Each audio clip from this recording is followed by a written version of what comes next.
Saudi అరేబియాలో యాత్ర అవుతుందట.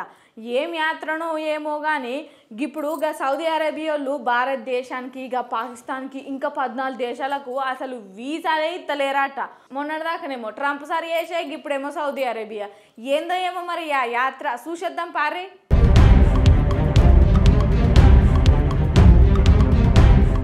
హజ్ యాత్ర దగ్గరలో ఉండడంతో సౌదీ అరేబియా, భారత్, పాకిస్తాన్ సహా 14 దేశాల పౌరులకు వీసాల జారీని తాత్కాలికంగా నిలిపివేసింది.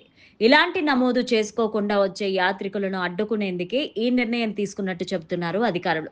గత సంవత్సరం హజ్ యాత్రలో రద్దీ, పలు సమస్యల కారణంగా 1200 మందికి పైగా యాత్రికులు మరణించిన నేపథ్యంలో crown prince Mohammed bin Salman ఈ నిర్ణయం తీసుకున్నట్లు తెలుస్తోంది.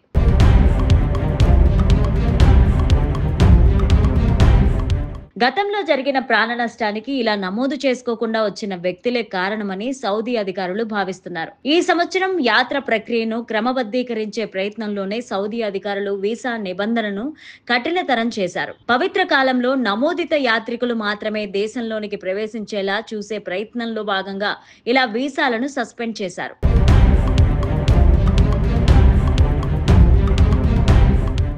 అయితే ఈ అధిక ఆంక్షలు దౌత్య వీసాదారులు, నివాసితులు లేదా అధికారికంగా నమోదు చేసుకున్న హజ్ యాత్రికులకు వర్తించదంటున్నారు. ఈ suspension Bharat, Pakistan, Bangladesh, Egypt, Ethiopia, Indonesia, Algeria, Jordan, Iraq, Nigeria, Morocco, Sudan, Tunisia, Yemen పైన మాత్రమే ప్రభావం చూపుతుంది అంటున్నారు. మరోవైపు ఈ సస్పెన్షన్ ఎంతకాలం ఉంటుందో అధికారులు ధృవీకరించలేరు. కానీ హజ్ సీజన్ ముగిసే వరకు ఇది అమలులో ఉంటుందని భావిస్తున్నారు.